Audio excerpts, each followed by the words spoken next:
Hi everyone, I'm Airier, and today we're going to be looking at Super Eyepatch Wolf's The Bizarre Modern Reality of Sonic the Hedgehog, which I thought was called What the Internet Did to Sonic, but let's be honest, I don't think the Internet did it. I think it was everyone, everywhere, even before the Internet. It is something that is a problem. I know just enough about what we're getting into to know that I put this off for good reasons, but you know what? Sure, we just watched Super Eyepatch Wolf's Fear and Hunger. It can't get any worse than that. Let me believe that lie for at least a little longer, please. Thanks. Otherwise, you guys know the deal. There's a link below to the original video. It's Super Eyepatch Wolf. It's going to be sanity destroying. That seems to be his bread and butter. Existential dread and terror at the face of reality. Why do I enjoy this? I don't know, but I do. So we're going to jump into it. You guys know the deal. Again, link below. Hit it up. If you haven't already, I asked twice. I'm assuming you did. Thank you. If you didn't, for shame, Tom. For shame. I'm hyper on coffee right now, so I'm just going to be weird all day. So, admittedly normal. Otherwise, again, let's get started.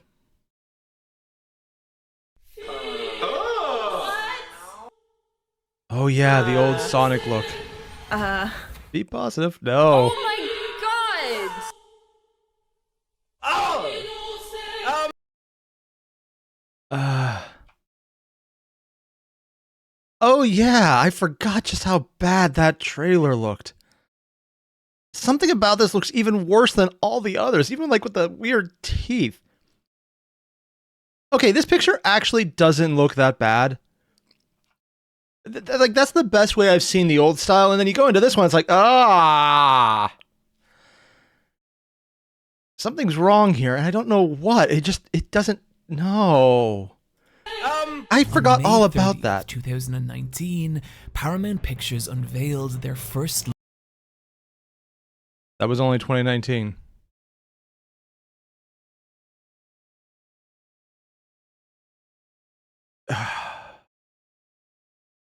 Sorry, I was like, oh yeah, that just came out.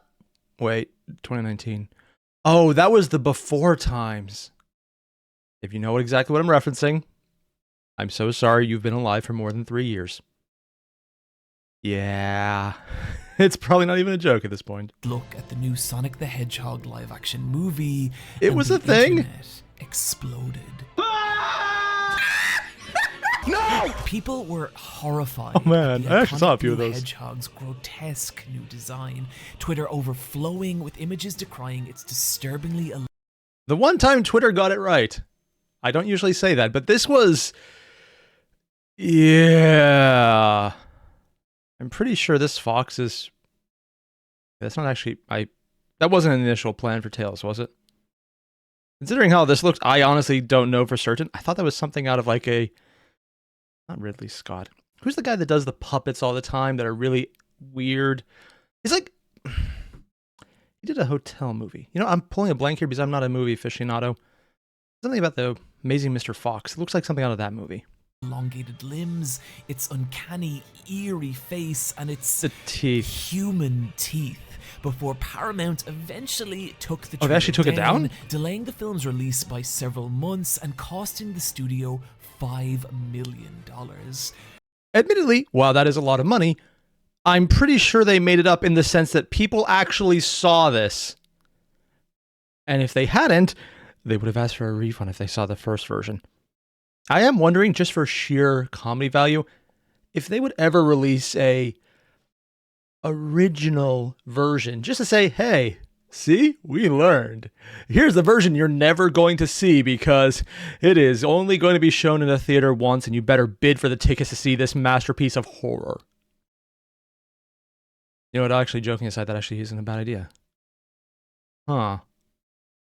For some, this was unprecedented. The first time a major film distributor had buckled under the weight of fan pressure. But for others, this was just another chapter in the bizarre modern reality of Sonic the Hedgehog. Something I really love about the internet is that once a piece of media or a character goes online, you can never be sure how people will interpret it.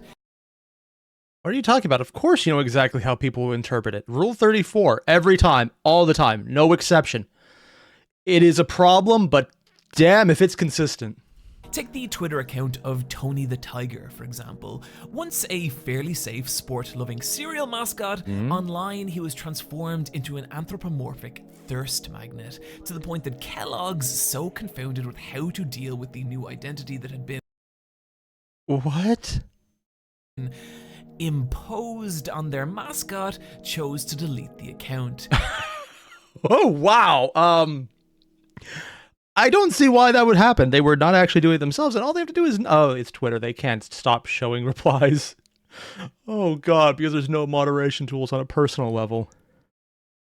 Like I said, guys, it's Rule 34 all the way. But damn. This is what's happened, Sonic the Hedgehog. Over 3 decades, Sega's iconic character has gone from the king of the video game industry to a fallen icon, so distorted and corrupted by the internet that just Googling Sonic can lead to a bizarre world of insanity. What the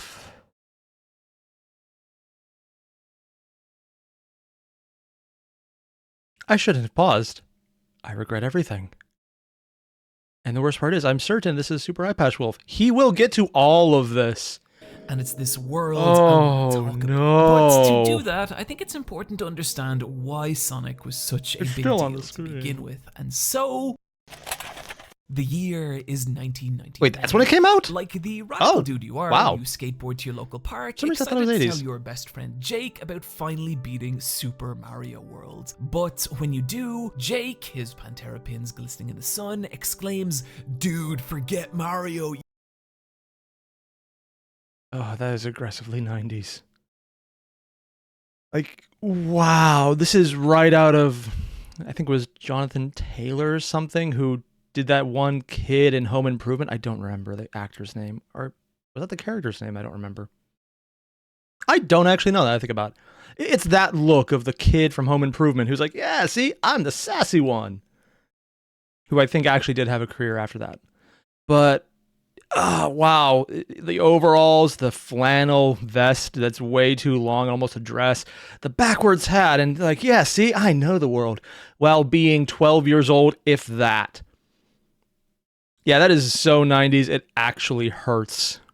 Wow. Sorry, for me, this is just nostalgia right here, and I am so glad I was never hip enough to know any of this at the time, because it would have hurt worse if I actually did this. Unfortunately for me, my level of style is exactly the same I have now. I have literally never changed in my sense of style. It's t-shirts, pants, and frankly, if I can get away with sweats, I'm just going to do it because fuck it. You gotta see what's going down at the mall, man. And when you get there, you're met with a giant crowded kiosk containing... Wait, they had Dalton bookstores outside of airports? Well, I'll be damned. Sorry, I have only ever seen this shop in airports where they can gouge you on prices. Because like, I forgot to bring a book for the 12-hour flight. It happened twice. But goddamn if I didn't actually need to go and buy one of these overpriced pieces of crap. Because they don't actually have a good selection. It's just expensive. And I'm repressing rage right now. I am repressing more rage than I really should. Containing 2 massive screens. Yeah. On one is the safe, inviting world of Super Mario. But on the other is something else. Something different. It's a little the faster. Spiky blue hedgehog blazes across a lush green world, obliterating robotic enemies and freeing animals from their mechanized prison. There's a style and an energy to this game that you've never seen. Mario, you take your time unless you're speedrunning this. It's fixed. There's just movement. And Jake, his breath smelling faintly of coffee and cigarettes, whispers, "Dude, his name's Sonic." God. I know a lot of you weren't alive in 1991, and that frightens me in a way I don't quite understand. Oh god, his demographic's the same as mine, and they wouldn't be alive during this part either.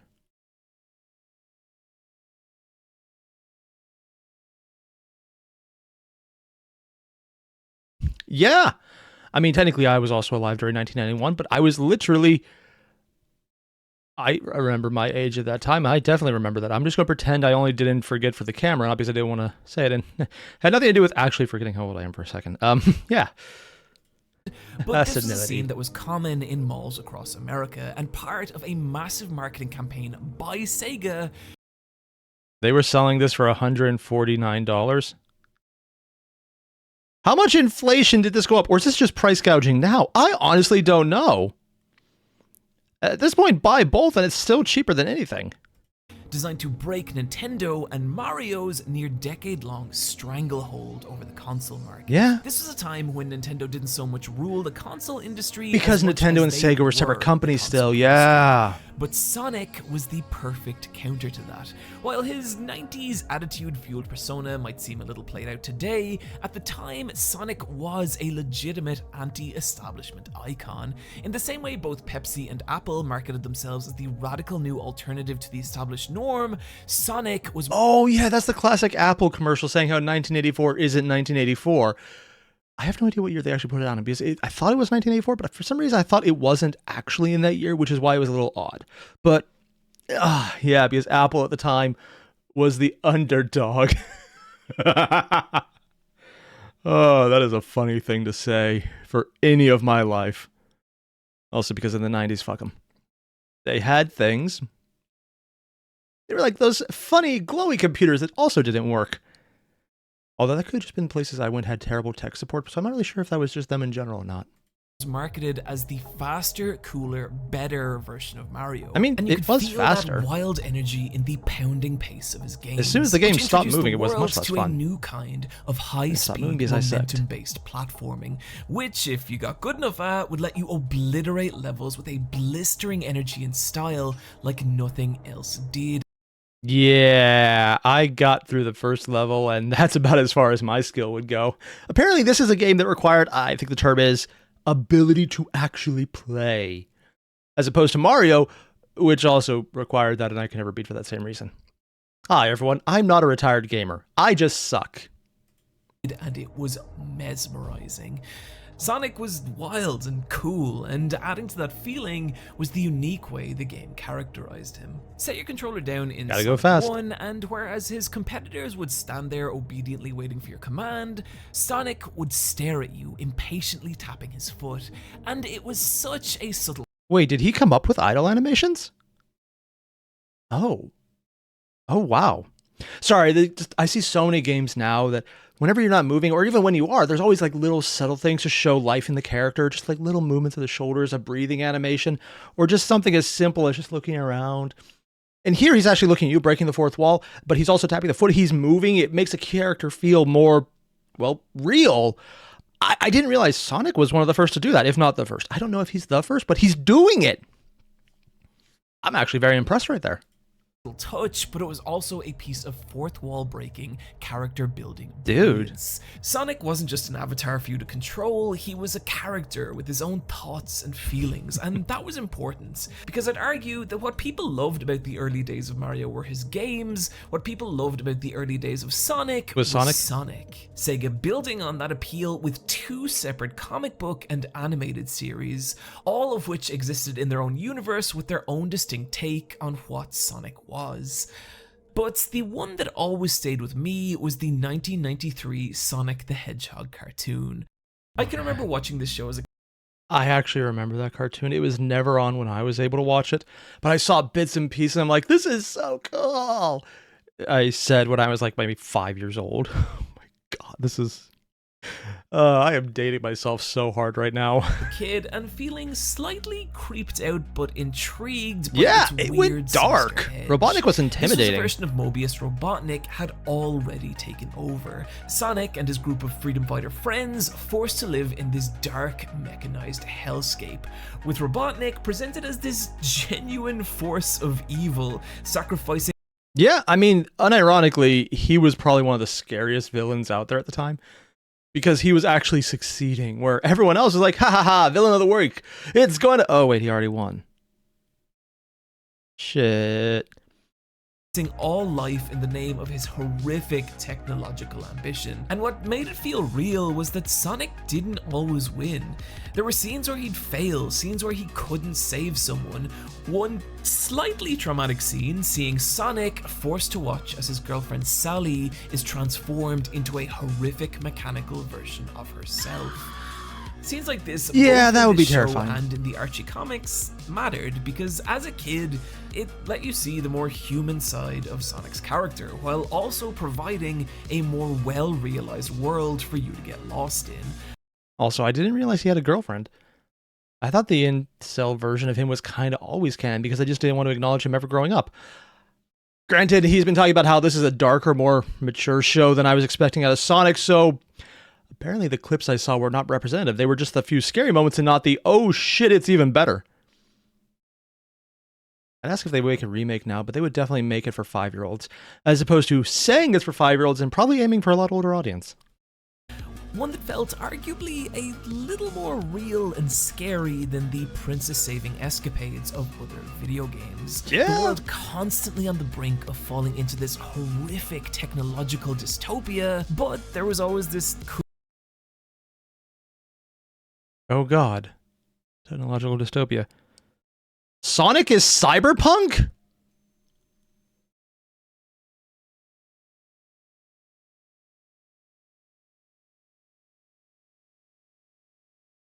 It is. It is actually a cyberpunk setting. I don't... That just...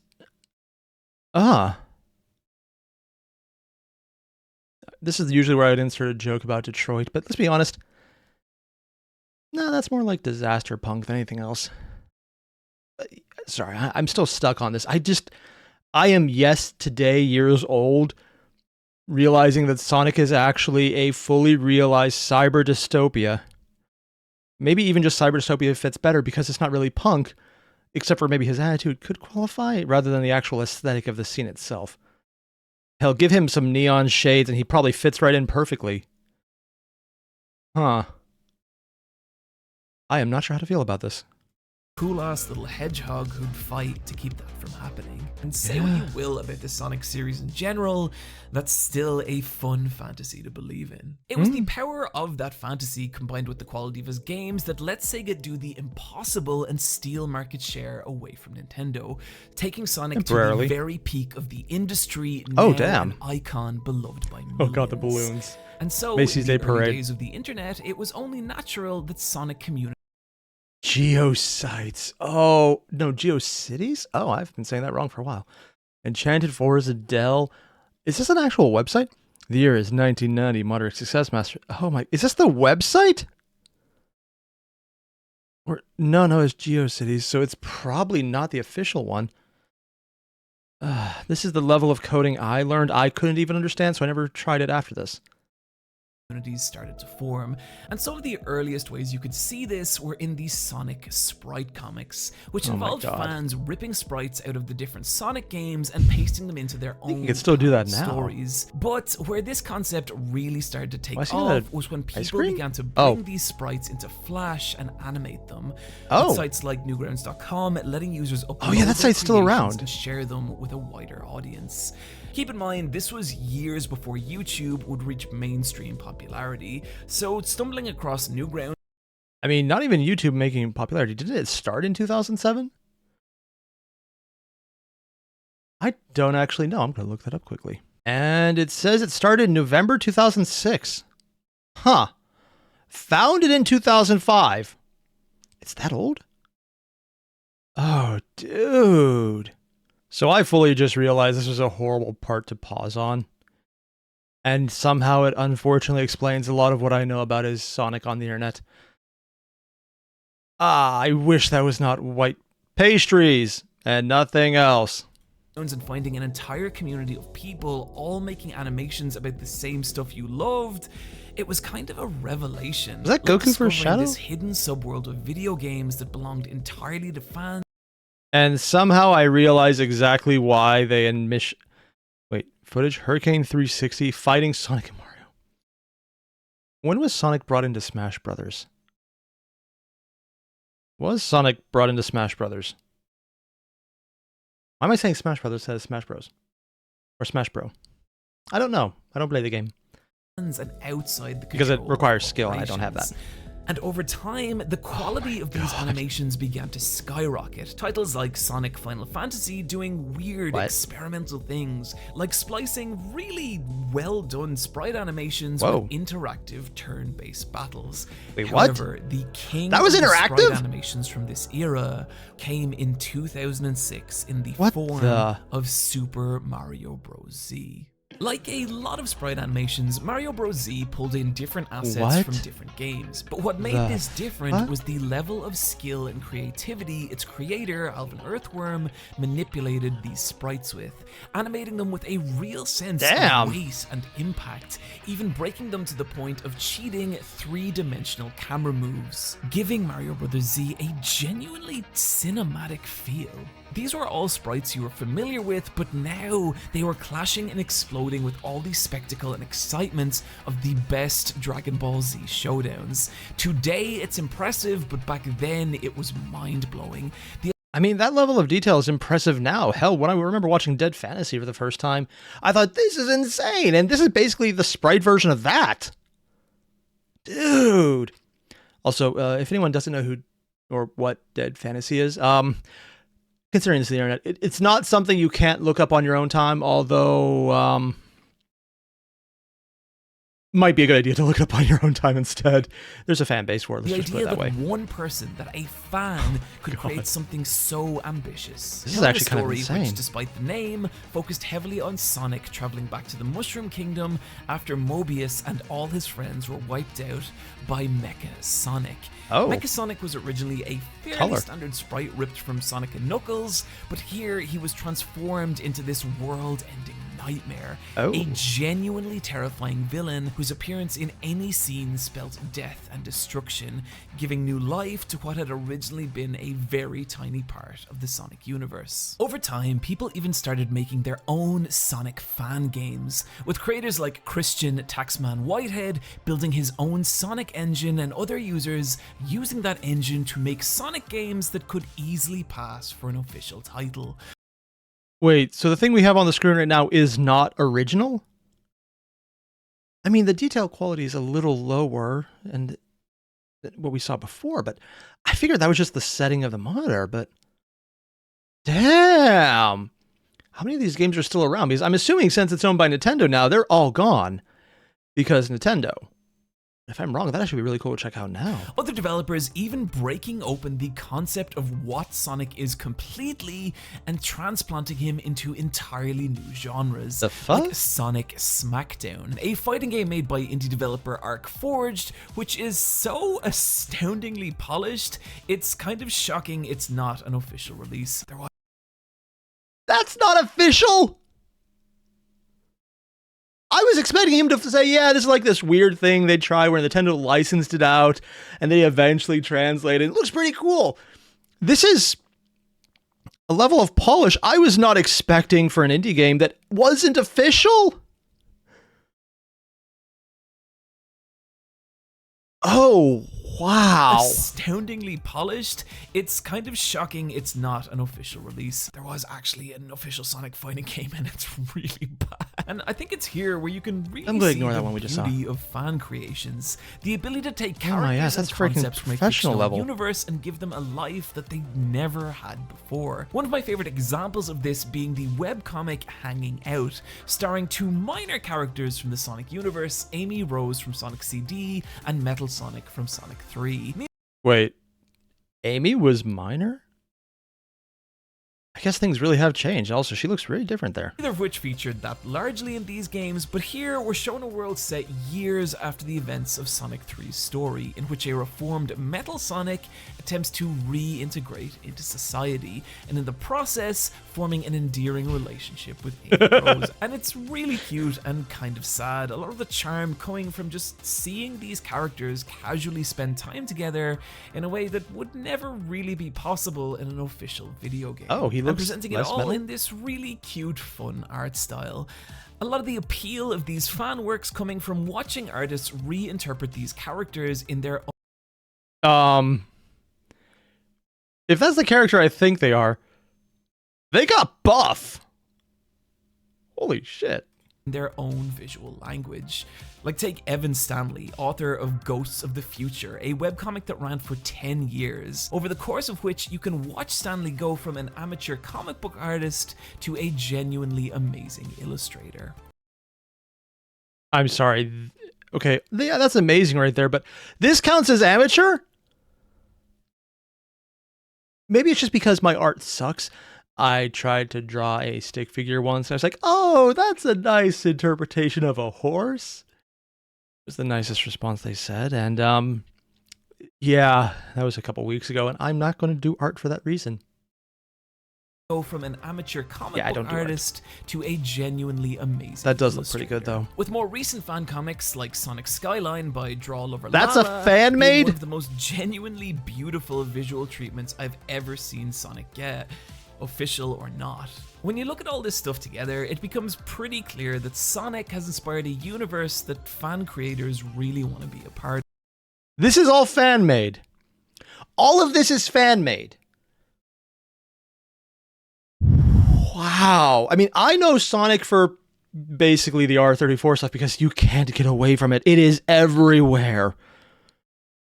Seriously, it is just, it's like, oh, hey, oh, no, I did not need to see that. It's that exact line of thought and exactly what I just said multiple times. If you go on the internet, you make sure certain words are never said because you know what you get. But then there's this, and I'm just sitting here going, the level of polish in here is better than some professional games right now. And not to put too much of a shine on it, Redfall, I'm looking at you. Of. And while there is a level of and these are infamy older that's come significantly, with aren't that, they? Which we will get to. I think it'd be pretty shitty to ignore all the genuinely amazing works people have made out of pure passion for Sonic and his universe. However, where that more infamous side of Sonic would begin to emerge would be at the dawn of the new millennium, which would bring with it dark times for Sonic. And we're getting to the point that I knew we would reach. Sonic Online, and it's about 2000, so literally a decade after it was out. I really wish he had dates for when all those different fan-made works came out, because they're frankly absolutely impressive. I was trying to say obscenely and absolutely at the same time, and just fucked up the word, but yeah, details aside. The year is 2001. Good thing nothing happened in that year. Watching Jake's DVD copy of Osmosis Jones when the sound of your Nokia 3210's message alert breaks the night silence. Oh God, I remember It's those. Jake, likely giving you the latest on his parents' messy divorce, but then you see it. Dude, Sega cancelled the Dreamcast. Oh yeah. Mind reels. That's impossible. For years now, it's been you and Jake defending Sega, defending Sonic against all your PlayStation. I forgot how geeky a picture he chose right here. It's even like the biting the lip to smile, the glasses, the aggressively 90s sweater that everyone thought was cool because they were told it was cool. But I'm looking at this and no, it wasn't even then. And of course, there's just the small bit of sexual assault by Sonic going, hey guys. Sorry, I don't know why, but for some reason I'm looking at this going like, yeah, I could see how Five Nights at Freddy was inspired. No. Owning friends.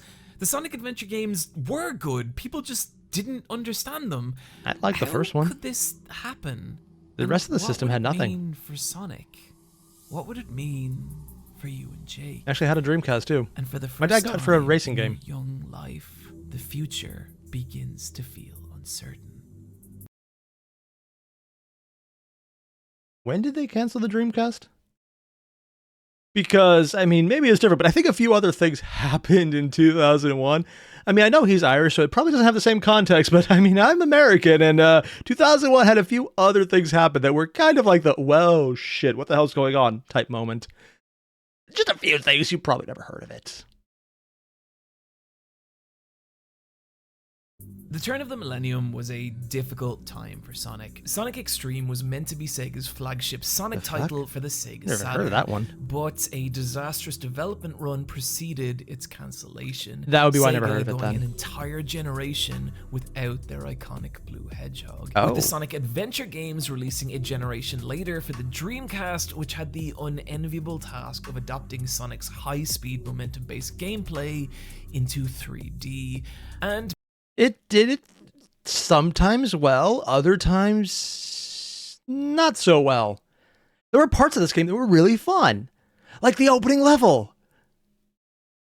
And actually, I have beaten routes on this, and they were never Sonic because I didn't like them. people have warred Knuckles, for though. years over whether that's something these games did successfully or not, but for our purposes, what's important is that these games this split level. the Sonic fan base. Between an audience who longed for the old classic 2D days of Sonic and a newer audience that accepted the 3D, with infighting between the two groups being a common sight in gaming message boards. However, there was also another deeper problem forming, and that was, what exactly was Sonic in the year 2000? The same rebellious attitude that had made him feel so fresh 10 years ago now felt tired.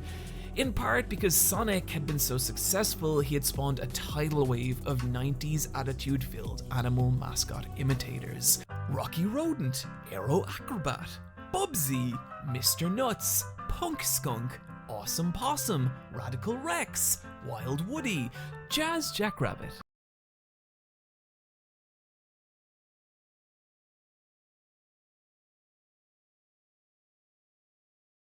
Every single one of these looks like a dime store ripoff. You see it like a Chinese auction where they were actually brought from the 90s and probably never sold anywhere. And this is literally where I've probably seen them before, actually. That makes perfect sense. It keeps going. The Lizard, Shawn Michaels.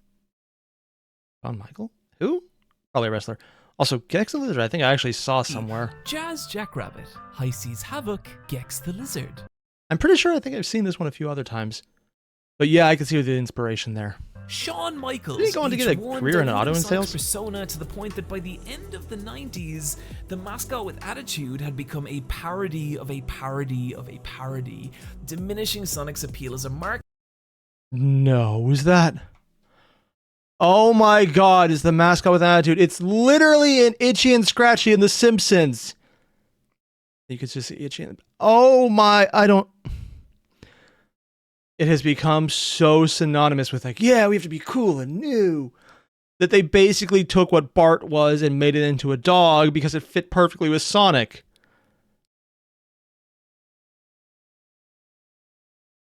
I thought the previous like 12-year-old they had on the screen was aggressively 90s, and this is just feeling even more 90s, but it's done in the 2000s, so it's even more off-putting.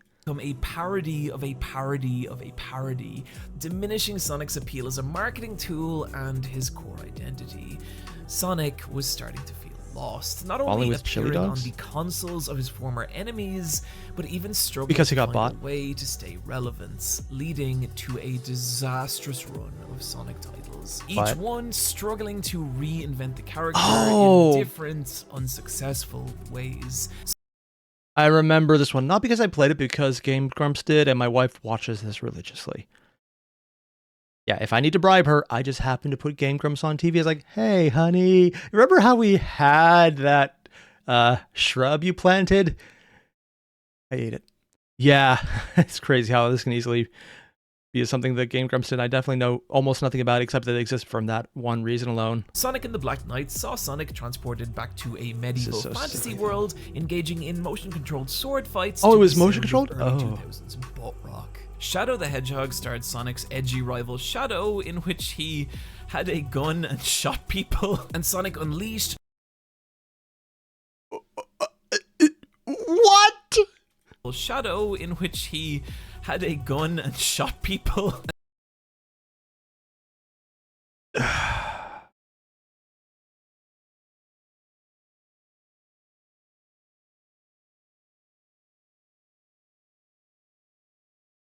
Did he just slip that in there for fun? No, there's no way they actually did that. Don't, no, don't tell me that's actually real. Please don't, no. It's literally just, it's like, oh, I'm Shadow, I'm edgy. I have a gun. Eat lead, motherfucker. Oh my god, I don't need to, no. What? I'm just gonna pretend I didn't see this. Edgy rival Why did I go back to see it again? He had a gun and shot people, and Sonic Unleashed turned the Sega icon into a stretchy armed werewolf. Oh god. Yeah, I saw that. That's just stupid. I've heard it played. Just A game with someone like, guys, let's make him a fucking werewolf. Does this count as more or less furry? furry? Franchise came in Sonic 06, a disastrous game so rampant with poor design choices and game-breaking glitches, it became a laughingstock. This is actually hard to plummeting watch. Sonic's Metacritic to the lowest it had ever been. Sonic had never felt It was further lower than from his Shooty rival McShadow? Airier, who at the time was releasing some of his most critically acclaimed games ever. Yeah. This period giving rise to the term Sonic Cycle, describing the pattern of excitements that would run through the fan base at the announcement of a new Sonic game, only for that hope to be dashed at the inevitable disappointment of its release. And I think that kind of held up with the new Sonic game they put out, Sonic Worlds or something. I don't know the name of it. I do know that from what I've heard, the story's fine. It has a lot of downtime where you're absolutely bored, and they should have cut out a lot. It should have added a lot more into it. But god damn, if the music in that thing isn't absolutely fire. Like, it didn't need to go that hard. I put it just as, I'm not sure if a step or even a tier would be, yeah, an entire tier lower than Metal Gear Revengeance soundtracks when it comes to just how much they kind of slap in ways that they really have no need to. But they just do amazing. Also, I'm specifically referencing the covers from Go Light Up. If you hear them, you know exactly what I mean. To Sonic fans, this was a crushing period of disillusionment. This looks like two different to games. Everyone else, I'm sorry, Oh, Square Enix did a Final Fantasy Sonic.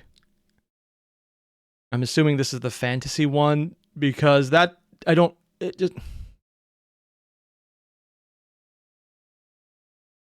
It's even the facial expressions here. It's like, oh, we have someone showing sorrow, and they definitely had fun making a very detailed character design. And then Sonic going, just dead eye, not even looking at the person, just like, there are things wrong with this. This was a crushing period of disillusionment, but to everyone else, Sonic had become a joke, a fallen icon who had once ruled over the gaming industry, now starring in low-quality trash. And you could feel that frustration mounting in the Sonic fan community, with videos of irate Sonic fans furious over the state of Sonic and his fan base. The most infamous of these being the now legendary 13-minute rant from Sammy Classic Sonic Fan. You guys are the ones that ruined Sonic for everyone! What will you— Oh god, that's where this is from? I'm sorry, I've seen clips and pieces of just like rowdy, crazy levels of high-pitched... I didn't know that was shouting. I thought they were having a panic attack. I didn't realize it was over Sonic. Wait, this wasn't done as a joke? Wow. I'm sorry, this is actually hard to watch. You learn that your actions have consequences! I should say that Sammy and others were likely playing up characters for the sake of these videos, as You sure about that? I mean, that's that kid is probably younger than Sonic. Yeah. That is a hard clip to watch, even just those few seconds. I'm like, oh. People have told me it's not schadenfreude, but that's enjoying someone else's suffering. This is secondhand embarrassment, which I don't remember the word of because my German sucks. Although people actually were really nice in the previous video to actually spell it out, and literally spell it out in a phonetically understandable way, which I still can't do because I don't word well, but I appreciate it. And yeah, the secondhand embarrassment is very strong right now. Why am I tempted to go back and do it again to suffer? Oh, that's fucked up. was pretty common back then, but they were still viewed He has a Mario by millions backpack. and millions of people who did not. Of know course he that. does. creating a strange, distorted perception of Sonic and the people who played his games. Sure about that? That's not to say Sure there it's hasn't distorted? always been something ever so slightly cursed about the Sonic franchise. Actual hidden image from Sonic CD. It looks like they super realistically made Mario and put it on Sonic's face. I hate everything about this.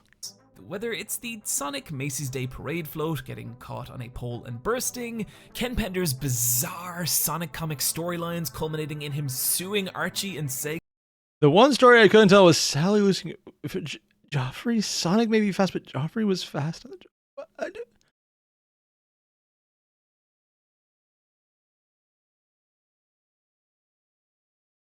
Okay. Was this official? What the fuck? Not the Sonic comic. The comic of Sonic. Oh. For the rights to his characters and winning due to Archie failing to establish a proper contract. Or that time that Sonic made out with a human lady. Sonic's always been strange, but now the fall of the Sonic games combined I see with why the angry, furry community really went to frustrated this. fan base began to mutate the kind of fan content people Apparently the creators were for it. Now you are beginning to see strange, surreal depictions of Sonic.